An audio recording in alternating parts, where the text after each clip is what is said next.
Okay, let's study some more points associated with this photorespiration. Okay, during this photorespiration, there is no synthesis of ATP. There is no release of ATP or synthesis of ATP. But instead, there is utilization of ATP. So, ATP utilization occurs instead of synthesis of ATP. ATP is utilized. Okay.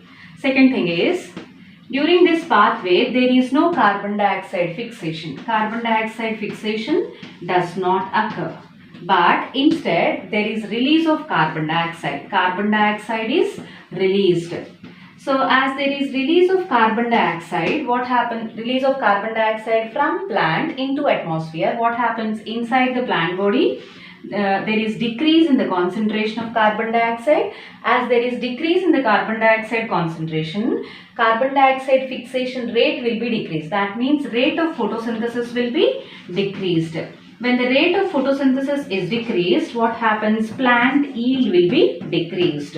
So, due to the occurrence of photorespiration, plant yield gets decreased. This photorespiration occurs in C3 plants. In C4 plants, photorespiration is completely absent.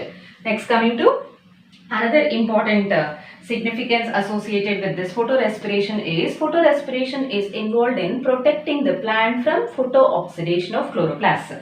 So, it protects. So, this pathway, photorespiratory pathway protects plant from photooxidation of chloroplast. Plant from photooxidation. It prevents the photooxidation of chloroplast. Let's study how it prevents photooxidation of chloroplast. Okay, actually under high light intensities, what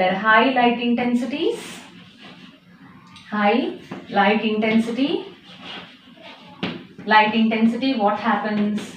Under high light intensity, there is occurrence of oxygenation. That means this enzyme RUBISCO functions as oxygenase.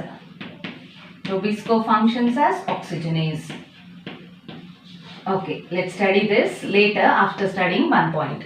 So, under higher light intensity, what happens? Rate of transpiration is increased inside the plant. So, when the rate of transpiration is increased, what happens? Water loss will be more, and hence water concentration, the amount of water present inside the plant will be reduced. That means it results in the cause of water stress inside the plant.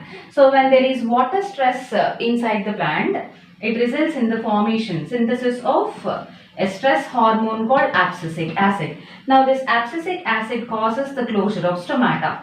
It causes the closure of stomata. So, stomata gets closed. So, when the stomata gets closed, there is no entry of carbon dioxide from atmosphere into plant body. When there is no entry of carbon dioxide into plant body, there will be no reaction, no dark reaction. That means there will be no carbon dioxide fixation. Carbon dioxide will not be converted into carbohydrate. That means there is no dark reaction. So, dark reaction does not occur.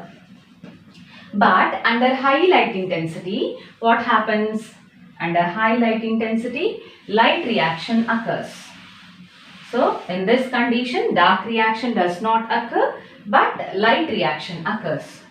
There is occurrence of light reaction. So, due to the occurrence of light reaction, what happens? ATP and NADPH are synthesized.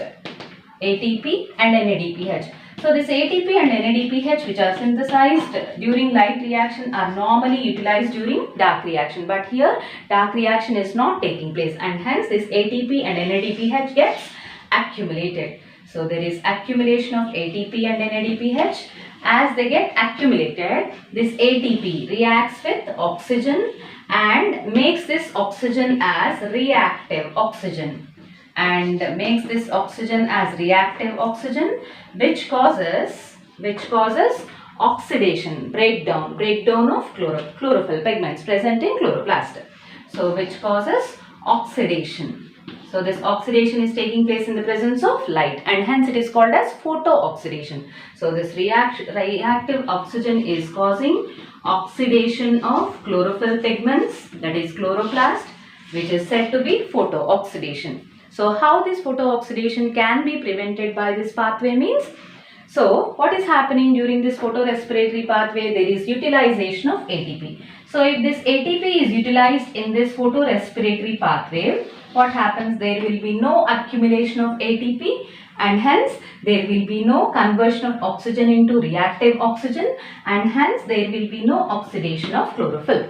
So in this manner, this photorespiratory pathway is involved in protecting the plant from the photooxidation of chlorophyll pigments present in chloroplast.